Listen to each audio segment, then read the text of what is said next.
Why do we sneeze? We sneeze when something tickles the inside of our nose like dust or pepper.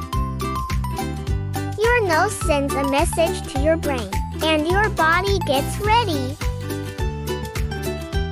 Your eyes close, your chest squeezes and whoosh. A sneeze shoots air out really fast like a tiny nose explosion. Sneezing helps get rid of germs and stuff your body doesn't want. So remember to cover your mouth. Sneezes are powerful little protectors.